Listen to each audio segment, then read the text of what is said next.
So here we go. All right. So here we are, I guess the third episode. I don't want to make this too long. I did listen to the previous one and I realized, sure, man, like that intro got long and it was just me talking for a very long time. So I just want to get straight into it. If this is the first time you're listening, what this effectively is we're trying to have some conversations with people in the world of tech about difficult topics around mental health and so forth. And like mental illness and so forth, and destigmatizing some of that stuff, and just having honest conversations. So today, in this specific, very cold, Wednesday, we have, as always, other Schalk Neethling. So I am Schalk Venter, and we also have Candice, which is a very good friend of mine as well, who's also going to share a bit about her background and some of her story and so forth. So if you haven't heard about me, I'm just a freelancer in the world of JavaScript. I do a bit of education and teaching as well and so forth.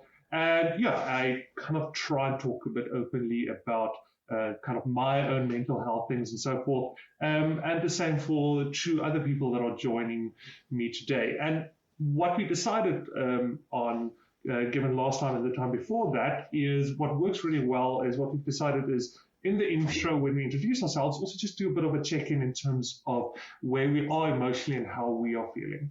So for me, I think of all the ones we've recorded thus far, I'm probably at the best place now, which isn't necessarily a very high mark because the previous time I was recovering from carbon monoxide poisoning. So there you go, it's a low bar. But I'm in a good place now.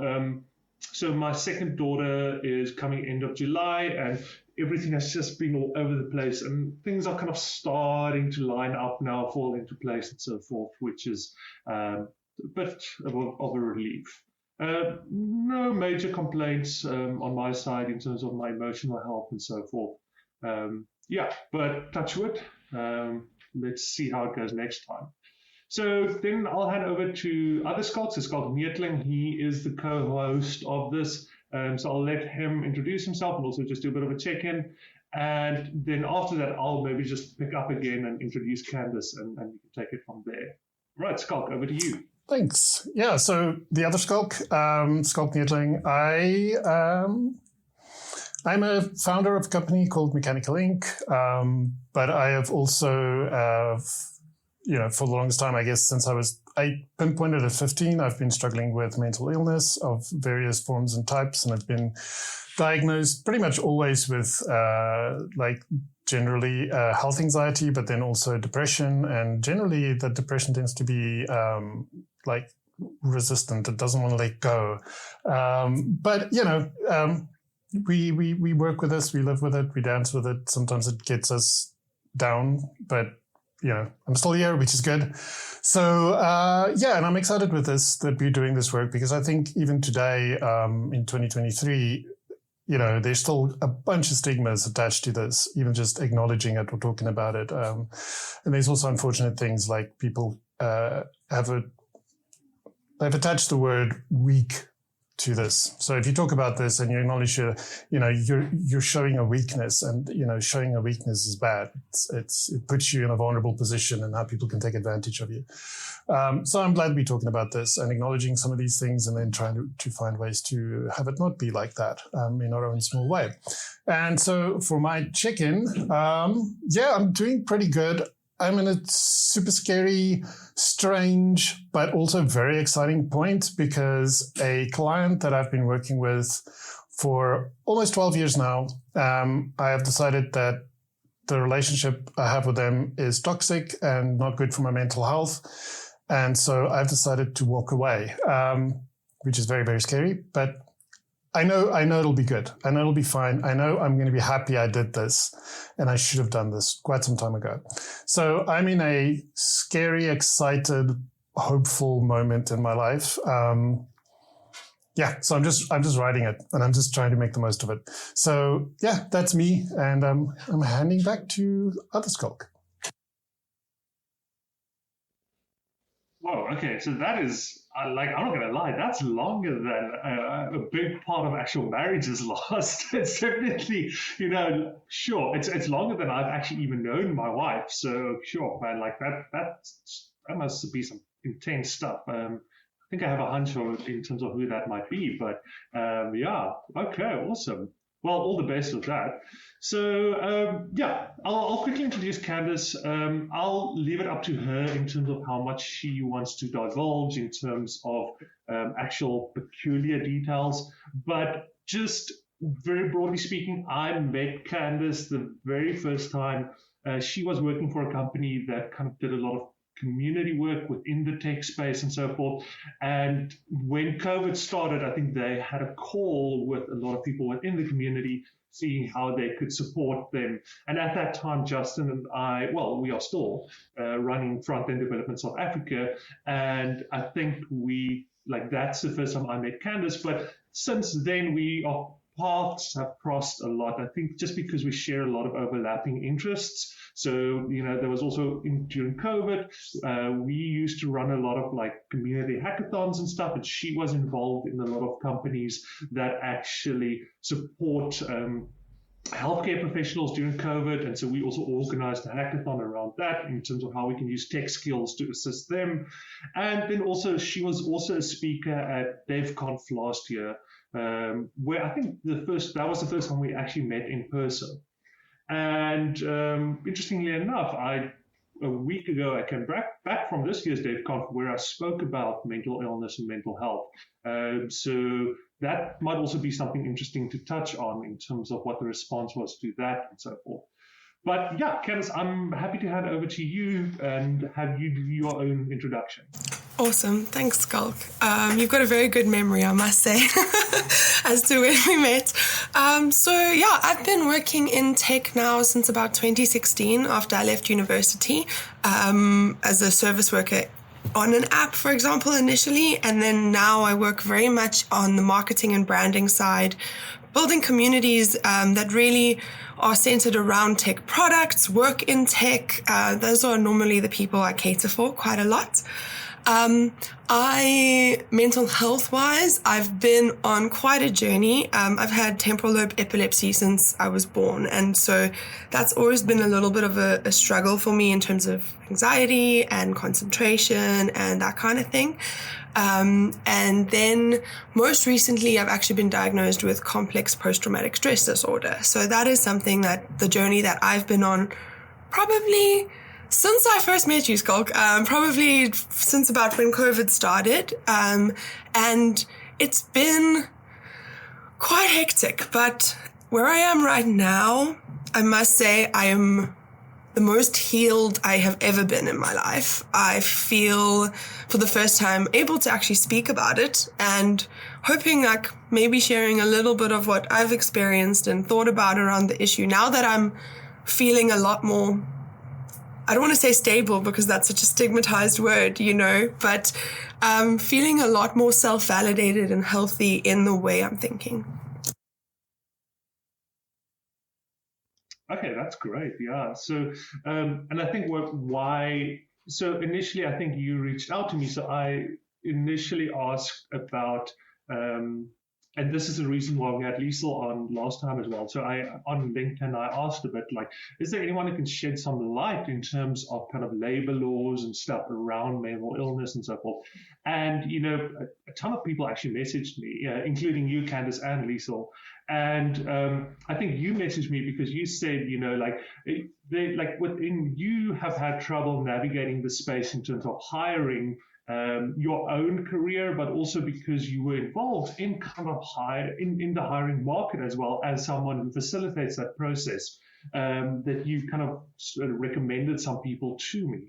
And I think that is also why, this conversation, I think, is specifically, is one I've been looking forward to a lot because, excuse me, so, and I think this is the main thing that I took away from DevConf as well.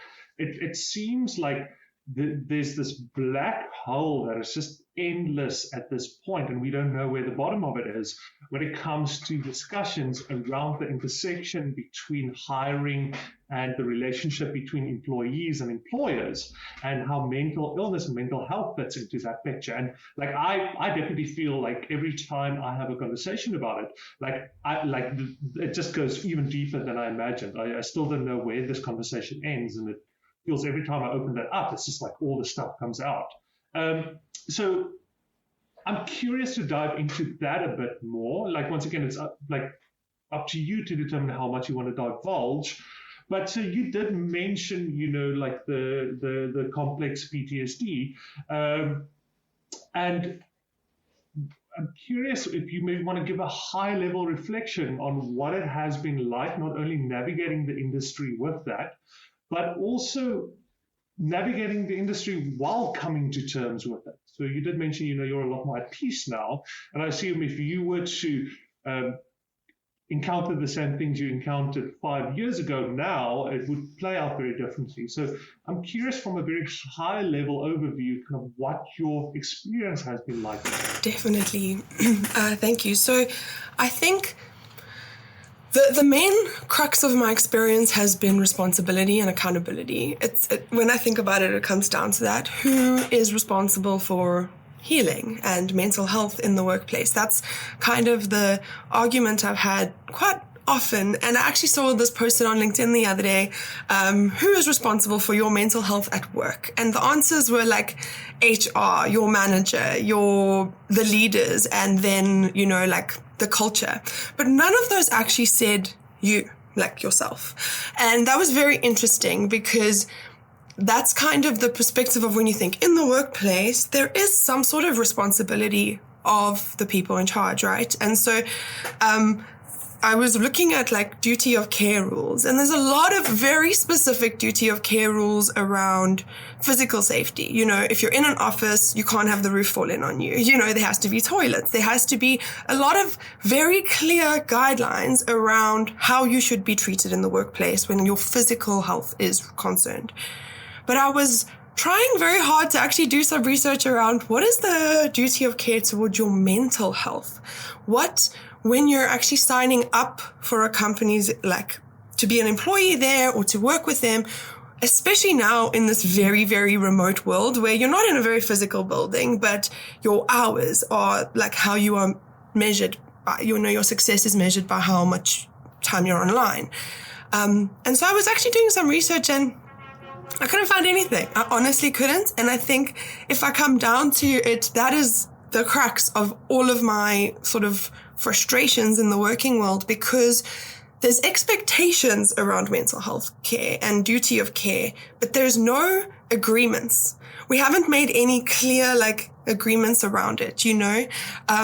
There's laws around reasonable accommodations have to be made if you come forward and make yourself very vulnerable to discrimination, in my experience, to say, look, I need accommodations made.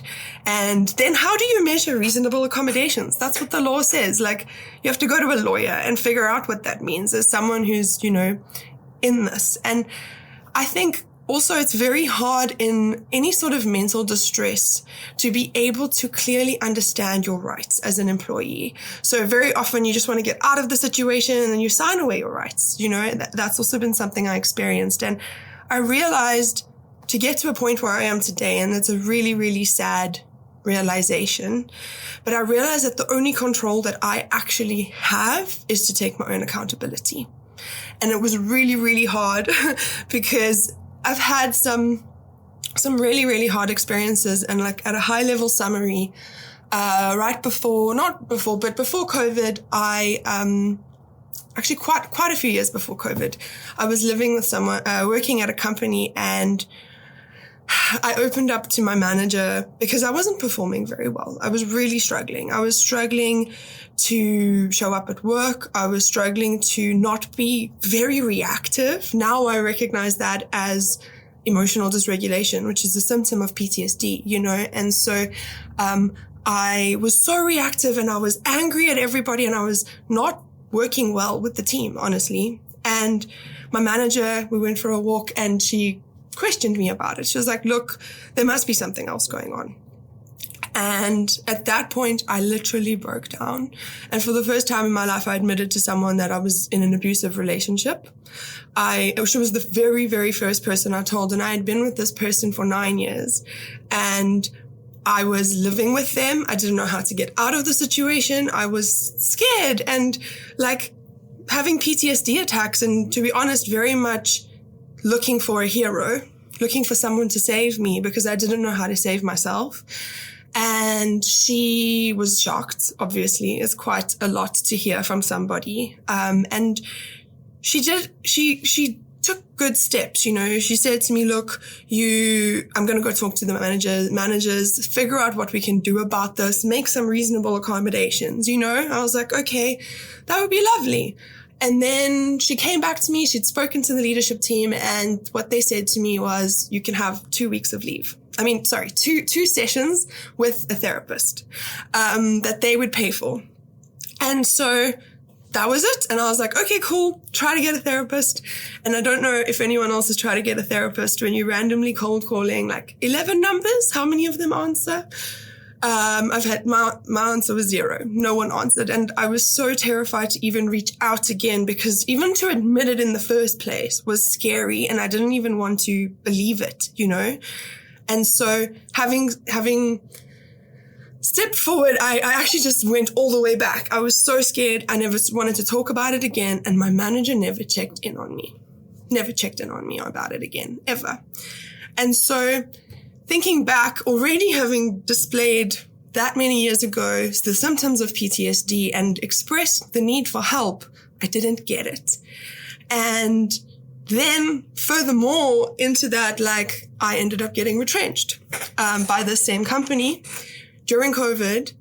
Then the result of that meant I didn't have work, A, can't get paid past your retrenchment. B, I was stuck in a house with someone who was abusing me. And that company knew. They 100% knew it was happening. The leaders, the CEOs, the founders, HR, my manager, they knew, and they still made that decision. And that pushed me even further into, I must be crazy. I am, you don't, like, how do you ask for help? And I really, really, really struggled. That was probably the most dangerous and scary time of my life, to be stuck during COVID in that situation and still have to try make it work. Because I don't have family I can go to in South Africa. And so that was quite a lonely time, and eventually, I've had other experiences where during that time where I was freelancing, I worked for companies and I encountered people who were traumatized too. And they were my managers. And it was so hard because my triggers would trigger them, because I needed the security, because my hypervigilance was off the charts, because I didn't trust anybody for good reason. And they were traumatized by me being constantly questioning, because that was triggering them. And then instead of dealing with the situation, it was easier for management to just let both of us go. They were like, we're not even going to train. We're not going to no leadership training. Just both of you guys can end your contracts now. And I have such regret, because this poor person was traumatized, and she had very similar experience to me. And eventually I found a company where someone mutually traumatized recognized that in me. And I was like, oh my gosh, I found a hero. I found someone who can save me. They understood what I was going through. They understood what I needed.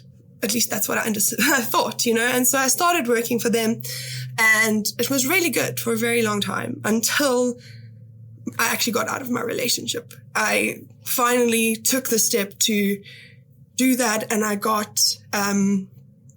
ended up having a proper breakdown. I ended up looking for, I went away. I just booked a ticket. I flew away, and I didn't have accommodation. I went to a random country, and that was the start of me knowing I was having a breakdown.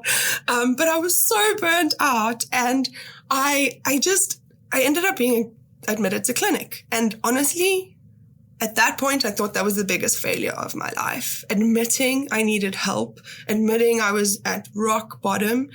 And that's eventually I started learning to be slightly kinder to myself. I got a diagnosis of complex post-traumatic stress disorder, which sort of comes down to they couldn't even pinpoint the initial trauma because it had gone so far back into, you know, my childhood, but also like the abuse, then being abandoned by people I thought I trusted and those sorts of things. It was just so hard to pinpoint what it was. And because of that, it's really hard to treat. There's no medicine or pills for PTSD. You have to go through those traumas over and over again. And so eventually I came out of my sick leave, which I was told I should be grateful for. And I had those same issues that I went in with, except now I could name them and recognize them and start working on them, except I was working crazy hours. My job didn't change. There were no reasonable accommodations made for me in the end there, you know? And as soon as I realized that, I went to this person who was my hero and I said, look, I need help. I can't do this. I need my job to be made better. Like I need the responsibilities to be fair. Burnout can't be the default here. You know, 16-hour days don't work. And I was told, no, that's not the job. That's you. You're incapable because your mental health is bad. My hypervigilance, my emotional dysregulation, and to be fair, I would have temper tantrums. I would revert to being a 3-year-old. I mean, Schalk, you've got a little one. I'm sure you know, like imagine someone like that in the workplace. It's not someone who's pleasant to be around. It's not someone who's like helpful and actually it detracts from the goal. I totally get that. So being in a position of leadership, you have this threat to your team, to your company. And I just was gaslighted that it was me. And it was really, really hard because, I mean, there was like threats of, okay, now you must just leave, even though I had nothing bad against my work. My work was on point, but I had to threaten to go to the CCMA because like, you can't just tell me I must leave. I'm an employee, you know? And then they wanted to retrench me. And for 2.5 months, they basically were telling me, we don't want you to work here, but we're trying to figure out a way to get back to get rid of you. And it was insane. And eventually in this like severe state of having to choose between my mental health and my livelihood, the way I can survive going forward, I was roped into signing all sorts of contracts because I just needed to get out of that toxicity. Schalk, and I'm sure you can relate to that. Like there's some level where you're just like, at any cost, I need to get out of this. And to make someone sign an agreement under that and hold them to it is, again, now then that's where I keep coming back to that question of, yes, I needed a hero. I was playing a victim. I was not in a good mindset. I needed help to get to that point to rest. And now that I have that, I definitely feel I would be capable of handling myself in a working environment very well. But what is that duty of care? Like, what is that I should have been helped with? Where if at the very first company where my manager had experienced the same sort of discrimination, if that company had sorted it out then and instilled that in them as a leader and brought that, then now I wouldn't have even I like to think I wouldn't have had PTSD, but that's probably not true, you know. But there is a significant amount of damage to my mental health, my livelihood that I've had to shoulder and take accountability for. And I'm glad I have because I'm in a much better space.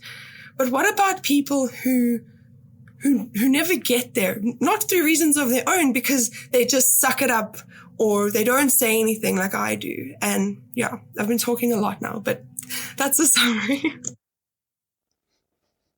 No, that's great. Like, I mean, we have you here to talk. So the more you talk, the better.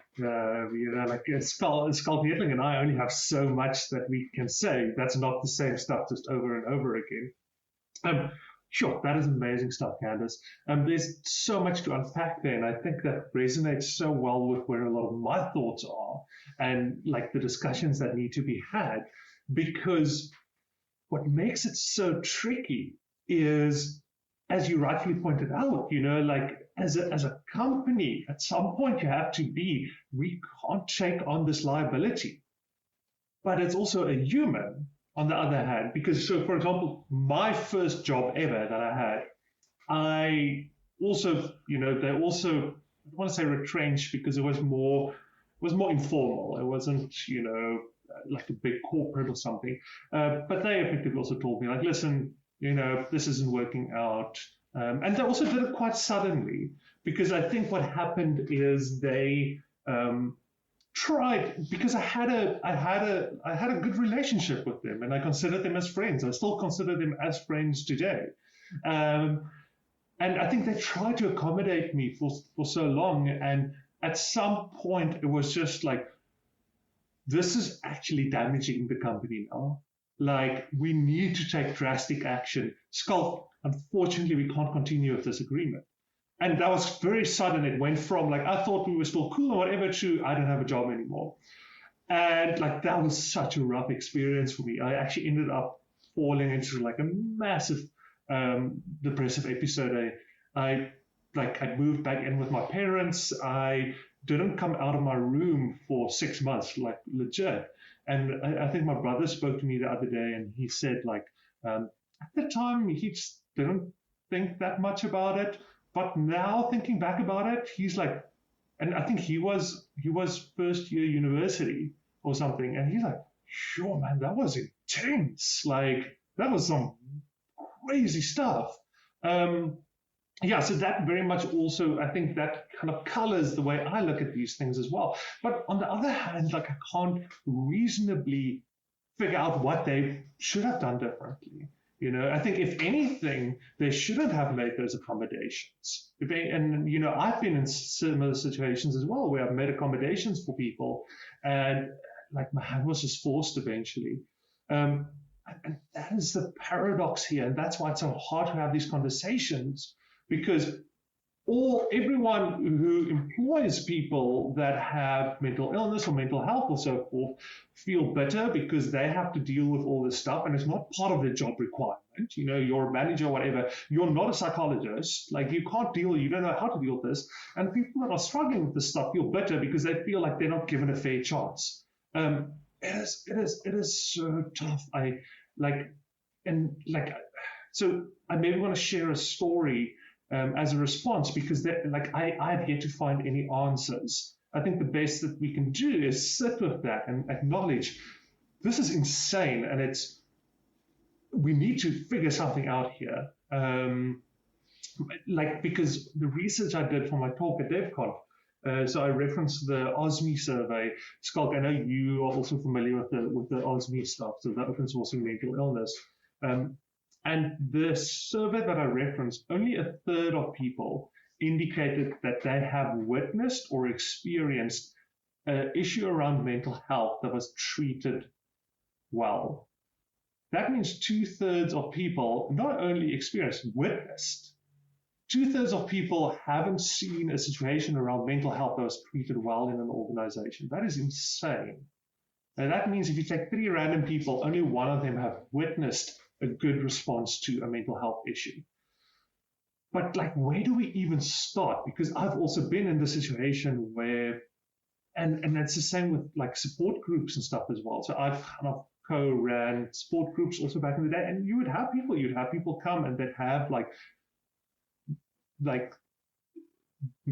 they'd have reality breaks, and they'd start threatening other people in the group via WhatsApp, or whatever. And yeah, it's really tough. I think the best that I can do is I can just empathize with that and say that I've been on both sides, and it sucks. It really, really sucks. And it reminds me of a situation with the talk that I did. So someone reached out to me online after that, and they kind of said, they didn't come up to me and chat about it and whatever. And they said, so they have recently been diagnosed with OCD, but specifically around the implication being most, I'm trying to keep this vague enough that, I don't necessarily identify them, but specifically around having really struggling to compromise, specifically around viewing things as extreme, so black and white. There's no either your way or my way. There's no compromise. So they really struggle with that as part of their OCD. And so they said, like, the thing that they're struggling with is when do they share that? When do they tell people about that? Because that has implications in terms of as an employee. And I don't know the answer to that. And I can definitely say that, and this is why it's so hard having these conversations, because we have to be honest, and we have to be honest that if I'm a manager, even as someone who has this long history of mental illness, I'm a manager and I have two candidates, equally skilled, equally experienced, equally competent, and one of them has a mental illness, even if it's treated. That is an extra liability that I take on. That is extra risk that I take on for the company. Is that even fair to the company? And that is a hard conversation to have. I don't know, Candice, whether you have experienced the same thing on the other side as well, because I know you have been involved in kind of tech recruiting and tech hiring and so forth in your professional role. I don't know if you've encountered others where, that was kind of a bit of a nuance to the situation and kind of made things a bit tricky. Sorry, Candice. I just have some thoughts about everything here. So first of all, Candice, I'm so sorry you had to go through everything you went through. It's not fair. And secondly, it's not your fault. It's a system that is broken. It's not you. And so I just want to acknowledge that. Then this goes right down to the metal, as I say. First of all, the medical system is broken. The fact that people who need help cannot get help simply because of a financial thing it's fucked up. Sorry, but it is. A lot of people will do a lot better if they had the help they need. If you have a really complex mental illness, you should not be sitting in a room with other people struggling with mental illness, trying to deal with it yourself. You need professional help. You may need medication. And both of those is 100% fine. And on the company side, I think one of the big problems is that most companies are still run like factories. And we're all a cog in the thing. And as soon as it gets too squeaky, you get rid of it. You try and oil it. If it doesn't work, get rid of it. It's just easier. It's cheaper. It's less complex. You don't have to deal with it. That is why you will find a lot of people who live with disability, find a hell of a time finding work. Because why should I employ you? God damn it, you're blind. This is going to be a problem for me. It's no, it's not a problem for you. It is another human being saying, I have something to offer you. Forget about the fact that I'm blind. Give me a fair shot at this, but then set up an environment that works for me and I'll show you the rest. I think it's this whole idea that 9 to 5 and you need to be there. And if those hours don't work for you, you're not going to work for the company. I mean, we've evolved a lot. We've shown that this can work.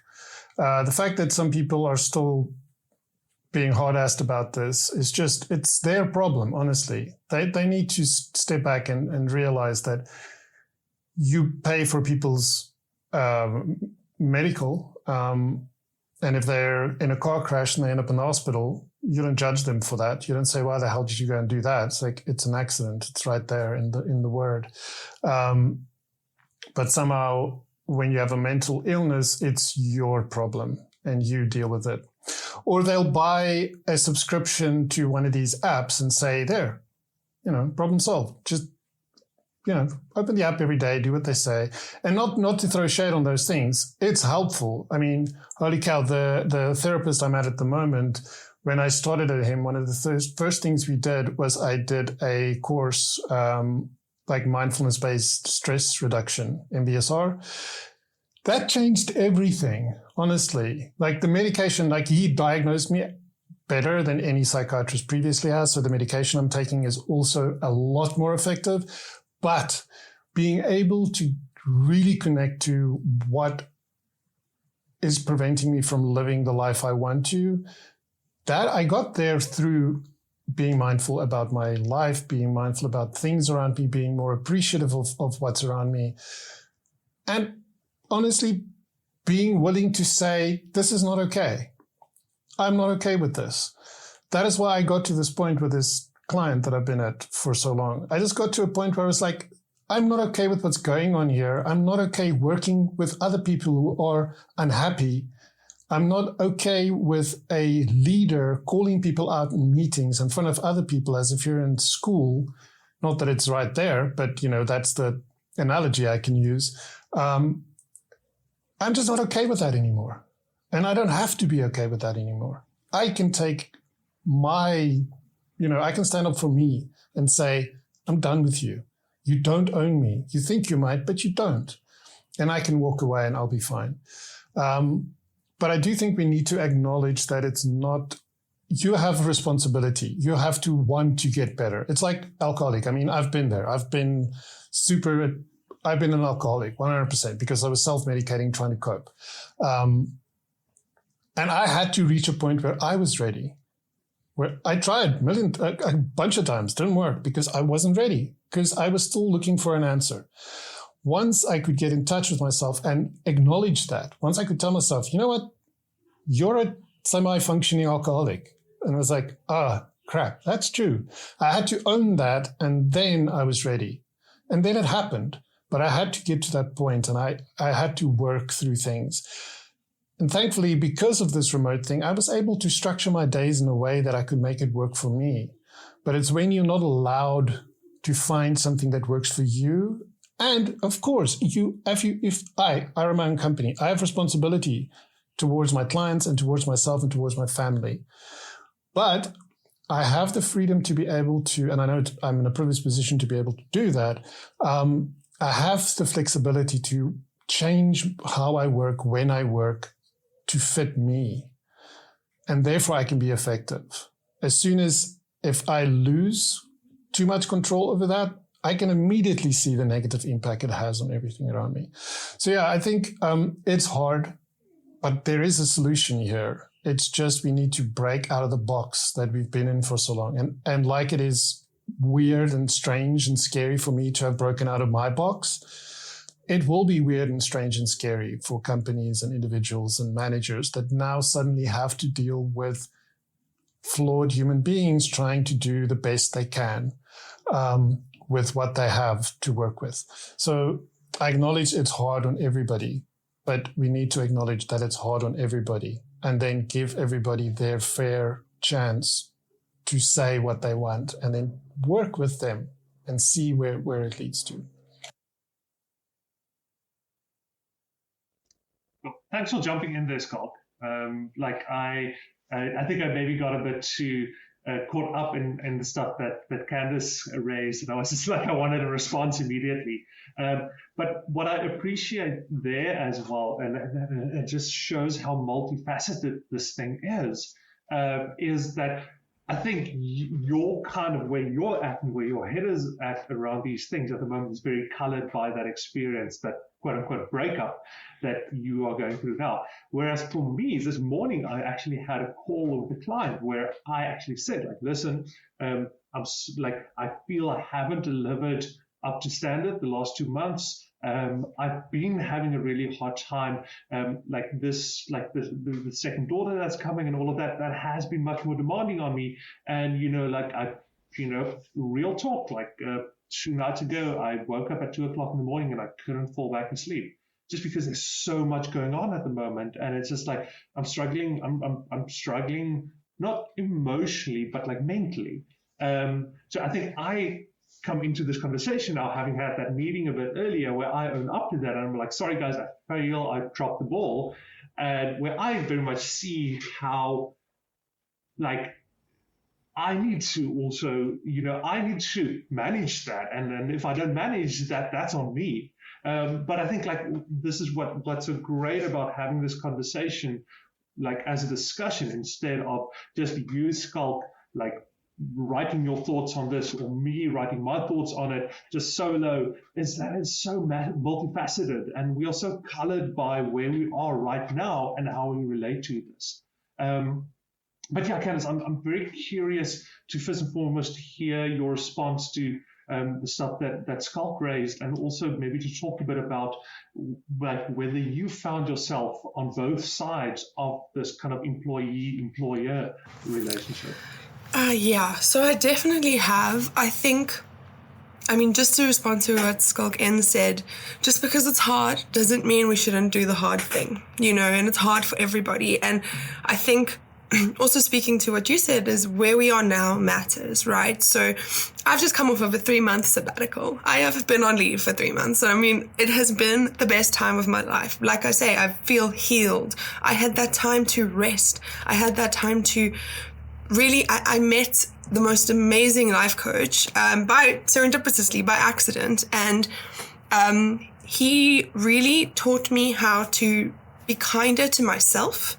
And as soon as I started being kinder to myself, I stopped being so defensive. And then it became easier to take accountability for my role in the thing I was doing and in the sort of life I was creating. Instead of being a victim that things happened to, I started becoming an agent, someone who actively creates my life, and instead of seeing villains everywhere, I started seeing them as challenges and like challenges to learn from. And I really, the biggest sort of tool I was able to learn because I was able to take a step back and find myself, as you said, Schalk, is I learned about expectations versus agreements. Now, I'm a linguist, so by trade, so I'm a bit of a nerd. And language matters, so when you sign a contract, firstly, there's a whole lot of legalese, which is really hard, but there's also a whole bunch of expectations that are not necessarily in the contract. We haven't had a discussion about it. It's not there, but like, I expect you to behave in a certain way. I expect you to do all of these things. And what Josh said to me was expectations are useless. They don't necessarily do not require a conversation. They are not based and rooted in something we have agreed to do. So he said, instead of holding yourself to expectations and holding others to expectations, have the conversation, make a formal agreement. And I think now, and being in tech, there's and I'm not in tech, I'm tech adjacent, I would say, but I'm very much, because of that, I experienced the privilege of being in a tech world where companies are actually held accountable to their values. They are held accountable to their brands. And maybe, like if like you said, we have these sort of corporates that think of people as like factories, if you're working for a company like that, you can expect that they're going to treat you like that. Now we're in a position where you can find a company. They say they are committed to mental health. They offer that as part of their packages. So they are acknowledging that, hey, they have a duty of care. So in terms of like, if I am someone, and this is something I've experienced, I've worked with people who don't take accountability. They don't go, okay, I've got a role to play here too. I've got to like also put my little bit in. But I've also been in the position where I've tried everything and I'm really just trying, and I'm trying in the wrong ways because I don't have the right tools. But my intention is fully there. I think people like that should be given the opportunity to sit down and have an agreement. So when you sign a contract with an employee, like a very practical solution I've thought could really work is when you sign a contract with a new employer, ask them to put down their duty of care, especially if you know you have a mental health problem. Yes, it requires you to be vulnerable, but I do think we are in an industry where actually we disclose upfront in applications our mental health status, especially if you're applying overseas, and so why not everybody disclose what you're working with and ask them to disclose what they're working with so we can make an agreement around what is your duty of care towards me. And if that feels quite vulnerable, brands, because I really much believe in companies that have good brands, they have values for a reason. Put it in your values. Show people what your duty of care is up front. Put it on your website. I don't care about your founding story. Tell me how you're going to treat me. Tell me about that. That is something especially it indicates to someone who is willing to do the work that you're willing to do the work too, because just because it's hard for both of us doesn't mean we shouldn't do it, you know? And I would go to the ends of the earth for someone who's really struggling, but really, really trying. But someone who keeps living in that toxicity, and I was there, like, my toxic trait is codependency. I definitely lean into that and I lose myself to it. And so now I am aware of that. I've done the work. I know my triggers. I know the things that to recognize. If other people start saying these things, oh, okay, I'm going into my toxic side. I know I'm that about myself. And so I can use the tools I've learned. But I had to go through so much to get to a point where I could even recognize or have the language to know what I'm dealing with. And I think those aren't hard. Leadership can teach people that. There are courses out there. So education, especially at a management level, is another thing I think. I've never received mental health training and I've been a manager. And so that is wild as well. So yeah, again, stipulate, what do you do? What is your actual commitment? Like, I don't want free therapy sessions. I'm sorry. That's, you know, therapy is a plaster or a solution. I want to also have some proactive attempts from people I'm working with. And that's actually what I want to invest my time in helping companies do, is find real ways to invest in people so that this is a preemptive thing, you know? It sounds very much like the code of conduct that you add to an open source project. For people who in the LGBTQ world and people who are women and people who have generally not had a great experience, if they open a repository on GitHub and there's no code of conduct, they turn away immediately. Because that shows, one, you haven't thought about it. And second, if you now add it, will you actually enforce it? Because again, like you said, having a code of conduct adds responsibility to both sides, because it's like adding a license to something that says you cannot use it this way. But then if somebody uses it this way, you do not enforce that. Then it's just letters on ink on a page. It's not. So a code of conduct puts the responsibility on the maintainer and it puts responsibility on the contributors. If you adhere to this, we'll have a great relationship. If you step over the line, me as maintainer has a responsibility to deal with it. And by having this code of conduct, I have agreed to it. And by you contributing, you've agreed to it. So now we are both into this boat together. Yes, agreements over expectations. Do you think maybe we as a society, and specifically a tech industry, don't necessarily have the language to discuss those agreements?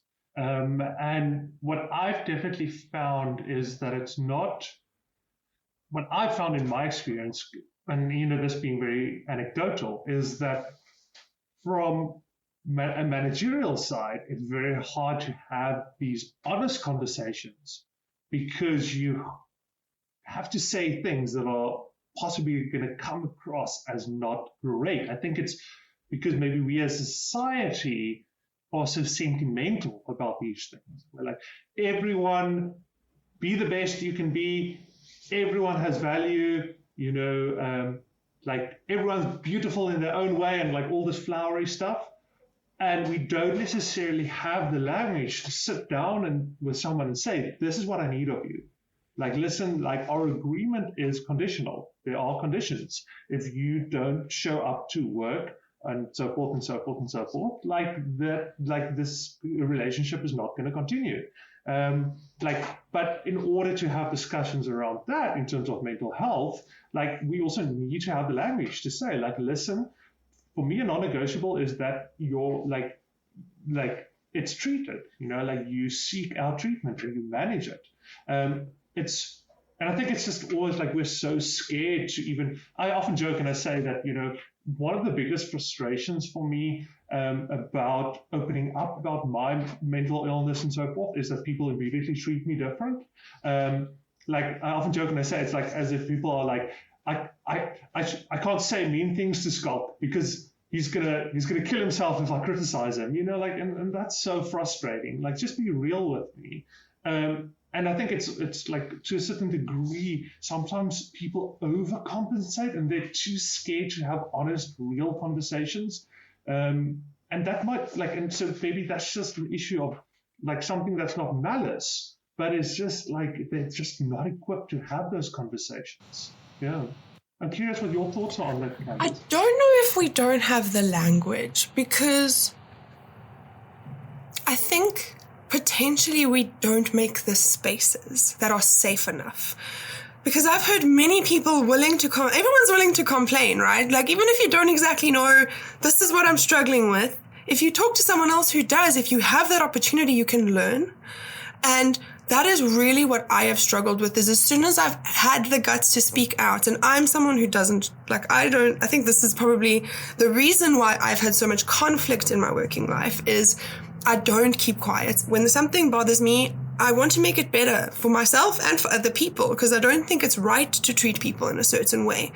But I can't imagine how many other people are keeping quiet and just, you just keep quiet so you can be grateful because you have a job. And I think there are people in leadership who they do know, because they are humans too. They also have mental health issues. They have the vocabulary, but they also are on this high horse. And if they make themselves vulnerable, then, how many people are willing to make themselves vulnerable? I think that is the real problem, is if leadership isn't willing to be like, I struggle too, and we need to make sure it's right. And I don't think everybody's going to do that. I really don't. I think money and capitalism matters more, unfortunately. That's the way our society is, as much as we want to potentially change it, and it might change. And potentially, if enough people make a stand, it can change. But what we can do is, in our spaces, in my company that I start, I'm going to have values. I'm going to have a duty of care that is very clear, so that anyone who signs a contract knows this is what I promise you and what I expect from you in return. Like, this is the agreement we are making, because then in my company, I am making a safe space. And here at the, Mental Health in Tech podcast, there is a safe space to talk about these things. And the more safe spaces we go around creating, hopefully there becomes an ecosystem that becomes a safe space. But like I say, there's always going to be those people who care more about money than about people. And that's because they haven't done the work yet, unfortunately. And they don't have the intention to change that. So again, send them on their way, focus on those people that are here, are showing up. And it might unfortunately be quite a small amount, but I hope that I can make the world feel a little bit safer for those who I encounter by doing what I think is right. I don't know if that's a little bit like, be kind to everyone. That's a bit of the trip I'm on right now. But it really, that's where I want to put my effort into things I feel I can control. Yeah, so I think someone also spoke to me after the talk at DevConf, and they asked me, like, as a manager, what can they do? And like, honestly, my response to them was just try and just be a good manager. There are so many bad managers out there. You don't need to go out of your way to actually empower people that struggle with mental health, mental illness, or even if it's just acute. Like, let's say someone is just going through a rough patch in their life. You don't have to go out of your way to accommodate them and be like, okay, is there anyone here who needs to chat about emotional stuff or whatever? Like, just be reasonable. Try and be a good manager. I think the bar is so low. I'm sorry to say, but I think the bar is so low that if you want to make a difference, just be a good manager. I've had some awful managers in my life. I've also had some great managers. And those managers, once again, haven't gone out of their way to be like, I want to be the best manager ever. They were just like, how can I be reasonable? Schalk, how can I help you? How can we figure something out? And yeah, like I think there's almost an entire conversation to be had just about the state of middle management in tech.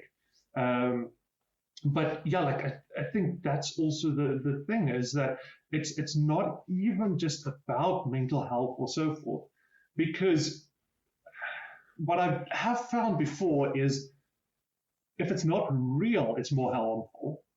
If someone is like, come talk to me, I'm here for you, like, you know, like you can trust me or whatever, but it's not sincere and it's not coming from a place of me as a human towards you as another human, beyond all this kind of economic relationships that we have, where someone thinks, oh, that's what a good manager would do. So in order to be better, quote unquote, at my job, I need to be a nice guy or whatever. But it's not sincere, because the moment like I feel like Schalk Neethling has now kind of like opened the genie bottle here. Now swearing is like something that has been settled here. Now this is a free for all in terms of swearing. It's like, and now I'm going to be very underwhelming and use the word crap. Like when the shit hits the fan, like, I think it's more harmful if you have someone who tries to care, but they don't really care. And when it comes down to it, and when things are on the line, they're like, sorry, buddy, like, you know, we need to make money or whatever. And I think maybe this is where I'm coming from, what's kind of shaping my ideas around this is, can we maybe have those hard conversations up front? Like hard conversations around, like, listen, you know, we aren't friends. Period. You know, our relationship is not a relationship that is actually built on top of friendship. Like, we need to acknowledge that. We need to be real about that. If we pretend that it is, I think you can't develop a relationship where someone, and I often tell people, don't necessarily seek support from the people that you're working with. Because, and I might change my mind around that at a later point, I've definitely flip-flopped on this, but I do think there's a danger in building a support network where your relationship is conditional, where someone can show up tomorrow and say, because of nothing you did, because of circumstances outside of my control, this relationship needs to stop now. I don't know, like, to me, it feels like trying to build that support network inside these economic relationships that we have is maybe asking for trouble. I don't know, like, I've definitely made a lot of great friends in companies, but yeah, I'm wondering whether, like, I'm curious in your circumstance, Candice, do you think it would have been better if you seeked out that support and, as you called it, quote unquote, a hero outside of your professional life? I think so. Although I'm coming very much to realize that any good relationship has boundaries. And whether that's a romantic relationship or a professional relationship, you need to know those boundaries. And I can happily admit that I had none. I didn't, and I got exploited for it. You teach people how to treat you, right? And if you don't set boundaries around how you're going to be treated, then people are going to expect and expect and expect, because you don't have boundaries. So that's your fault, actually. And that's when the self-accountability comes in. And I have to, like, Brene Brown is my absolute favorite. And she's always big on, like, one of her quotes is, clear is kind. And if I was clearer up front, and if I had a manager who helped me set good boundaries, and I'm not saying they have to maintain the boundaries, but they have to leave room for boundaries, right? But that also requires some sort of intent on their side, is like you say, have the conversation up front. Like, look, we're going to be friendly, but I'm not your friend. You can be vulnerable with me, but you can't be unprofessional. You know, like, there's a very fine line between, oh my gosh, you're my hero, and you're someone who's coaching me. And I really think we need to look, because if you're looking for a hero, that was my mistake, was I was looking for someone to come and rescue me. They had the agency. I was expecting someone else to come into my life and action something. But if you take the view of being a creator, you can have a coach who can give you advice and they can cheer you on from the sidelines, but they're not in the driver's seat. They're not the ones actively pushing things. And the second you treat yourself like you don't have agency in your life, then everything is going to beat you up. Like, it really will, because you're not stepping into that power of, I'm intentionally going to have this kind of relationship with you. I'm intentionally going to set a good boundary here, because as much as you might be a great person, you're still my boss at the end of the day, and we're going to have hard conversations. And I think that especially in the startup world where everyone is young, like in your 20s, you know, like early on in your career, that's where a lot of damage can be done, because everyone is so young. No one has the skills, or potentially very few people have the skills to communicate that clearly and set those boundaries clearly. And then suddenly you're not a startup anymore, but this person is actually your friend. And now you don't have any basis for what does a professional relationship look like. And that worked probably in my advantage when I got a raise. It probably worked in my advantage when, you know, or to their advantage when I worked overtime for them. But at the end of the day, it didn't work in either of our advantage when we couldn't communicate on very important topics, because we didn't have a basis of communication. Because you dance nicely around the raised topics and the hard topics, but you never clearly state it until there's a problem. Yeah. I agree with that. I think what you said earlier plays into that 100%. And that's the fact that we need to create safe spaces, and it's safe spaces for everybody, because, you know, you need to feel safe, but so does the manager, or, you know, the CEO. Everybody has the right to feel safe and feel safe to be vulnerable. It's a question that I'd love to ask more widely is, and I mean, when I say that, I mean like, to a bunch of people, like, why have we gotten to this point where we are so scared of being vulnerable? Like, what is going on in the world that we really feel that being open about who you are, what you're struggling with, or even what's going well or just not so well? Like, why have we gotten to this point where we have a real predator-like fear of going there? Because that signals that there's a larger problem that needs to be addressed. And I mean, one of the things that we did in the MBSR course is, which I learned, and it's something that I still struggle with, but I've gotten better at it, is conflict and avoiding conflict specifically. Avoiding conflict actually does more damage than engaging in a conversation. The problem I have found that I have with conflict is that I've never felt safe in an environment. So it's always been, it wasn't a conversation. It was you got to prove you're right, or, you know, things are going to end badly for you.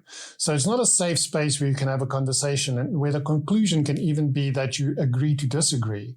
It's like, no, you're going into this fight and you better win, because if you don't, you're gonna, you know, shit's going to be bad for you. So I think it all boils down to that, being able to be vulnerable and feeling okay with it because you're in a safe space. It's interesting that you said there, we want to win. And I think that is what comes out of a very capitalist-driven society, where money and winning as a startup and winning successfully, that is what winning is. Success is measured by how much you earn and how big your house is and how fancy a car you have. Success isn't measured in the success of our community. Are people healthy? Or do we have water? Is there electricity?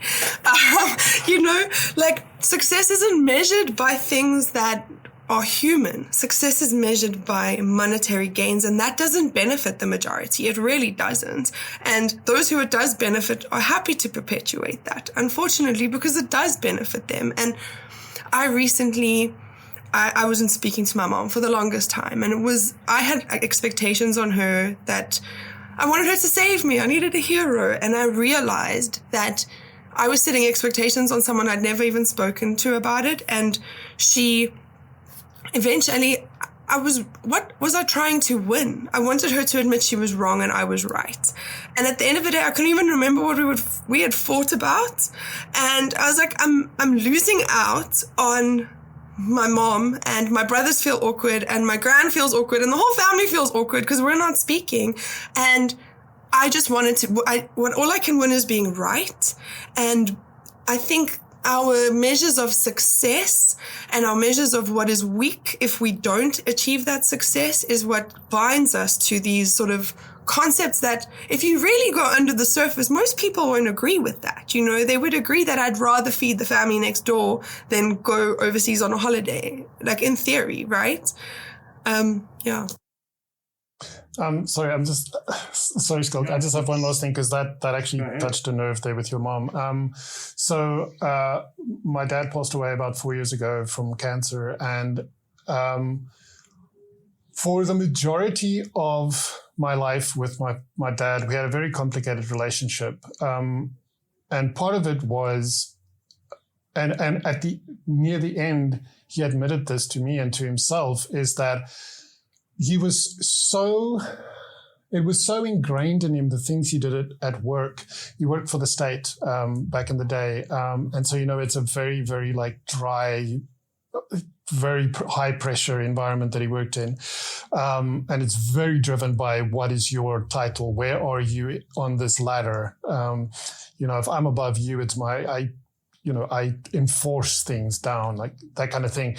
And that bled into his life and how he treated people around him. He was never physically abusive or anything like that, but I never felt comfortable having a conversation with him. It always felt like it's going to end up being an argument, and I would avoid that because I was avoiding conflict. And when he opened up about that, we had the most amazing relationship for about the last 2 years of his life. And I'm still finding it hard to come to terms with it because I feel I was cheated out of years, like 40 years of having a really great relationship with my dad. I missed out on that. And it's partly because he was in that thing where he didn't feel safe and he felt he had to defend who he is and that he deserves to be in the role that he is in this governmental thing. And he tried to also orchestrate that within his household. And in fact, it broke down relationships because nobody really felt safe. Nobody felt they could be truly who they were. And so I think, it comes right from our families and it boils out, or maybe it comes from up top and boils down. Either way, we're all cheated out of relationships that could have been really meaningful. And we only realized that, unfortunately, too late. And, that sucks. Yeah. I think most Afrikaans people have strange relationships with their parents and their parents in this day and age. But I think from my side, and once again, we're so colored by our actual physical experience in terms of how we think about these things. I think from my side, what I do see is a lot of this already starts very early on as students and so forth, because I do a lot of teaching. I taught at several universities and so forth, and I definitely see there already, you are not encouraged to set boundaries. As a student, you're not allowed to have boundaries. If the lecturer says, so sure, I think there's this general sentiment that, there's students that don't know what's best for them or whatever. And yeah, some of them are just taking chances and whatever.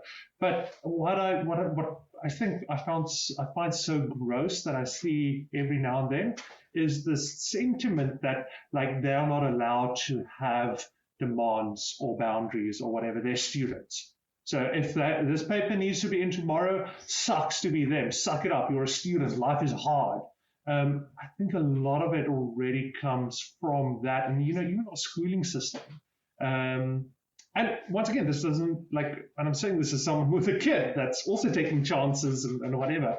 But I think maybe sometimes we throw out the baby with the bathwater, that we don't teach people to actually set boundaries by saying you're not allowed to have boundaries. You don't know what's good for you. You can't make demands of me. I'm the adult here. You listen to me. What you want's irrelevant.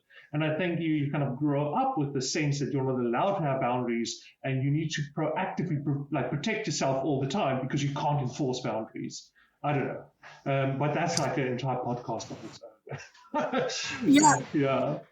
But we probably need to start. Sorry, I just wanted to say one more thing on that is I definitely agree. Schooling, why don't we teach people things? My biggest frustration is no one taught me how to say no. Just say no. Stop people pleasing. No one taught me how to set expectations, and no one taught me how to deal with my emotions, because if I got emotional, it was stop being a drama queen, go to your room. It wasn't. No one taught us that. And those are skills. I would much rather learn that than many other things I learned in high school. I'm not going to lie. Those are things that we should be teaching children. And right now is when my friends have children, I try to teach them those things. I don't have any kids myself, but I think that's where we can start taking responsibility, is raising generations and educating the younger generations to have these skills that we know exist, that the Buddhist monks knew exist, that Jesus Christ talked about. No matter what sort of teacher you have, there are these teachings, and those are the things we need to be educating people on at a young level.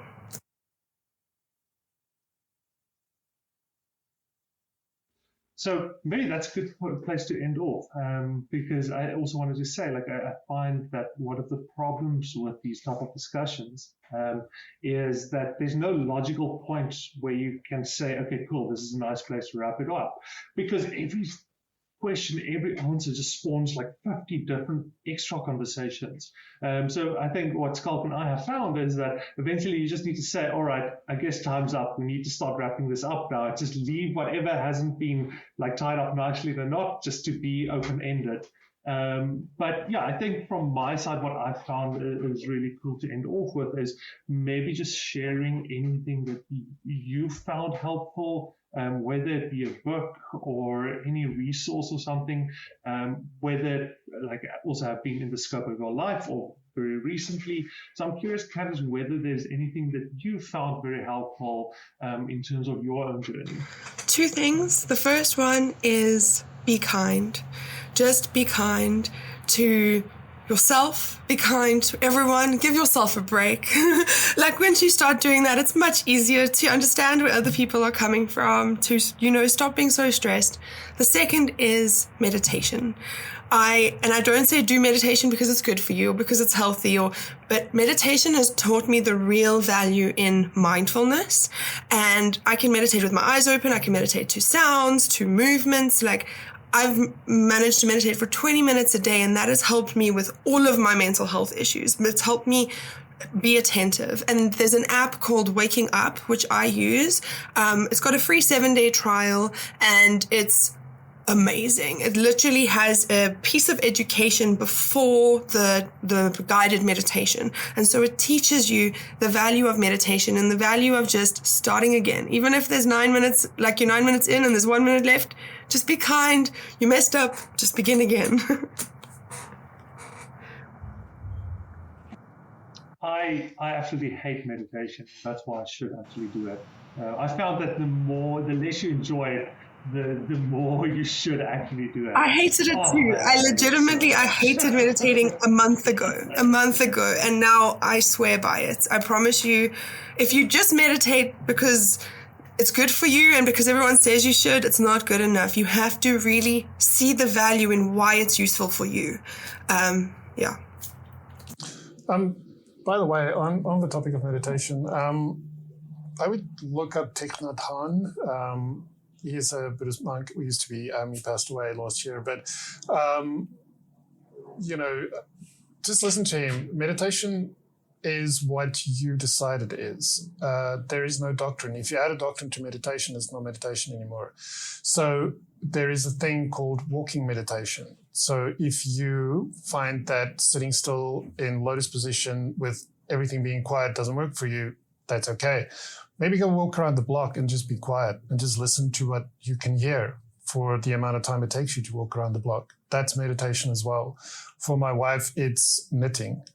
I think you need to find what works for you. The big thing, the most important thing is to be by yourself and starting to be okay with being by yourself. For the longest time, I didn't want to be with myself.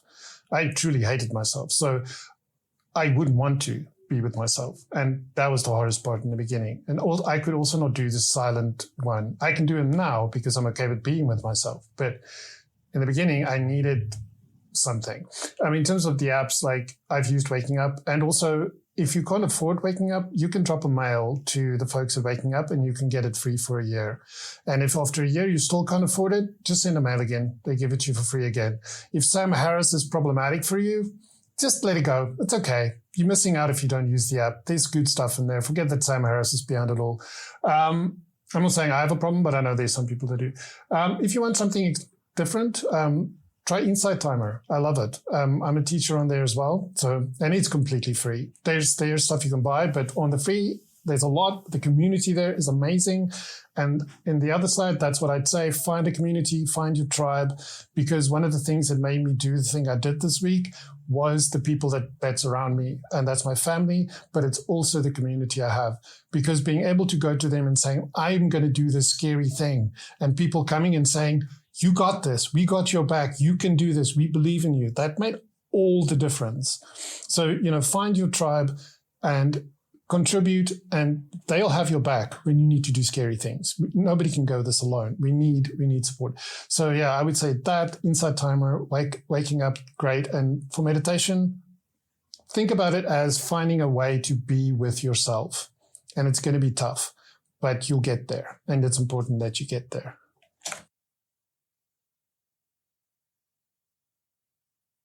Cool, awesome. Can I ask that you just pop these links in the description? Also, just get some of these links from Candice as well, because I've definitely been in places where I've heard these type of things, and then I try and figure out, okay, how do you spell it? I miss here like a letter or something, and then eventually I get it. Google goes, "Did you mean insight?" And I'm like, "Oh yeah, that's the one."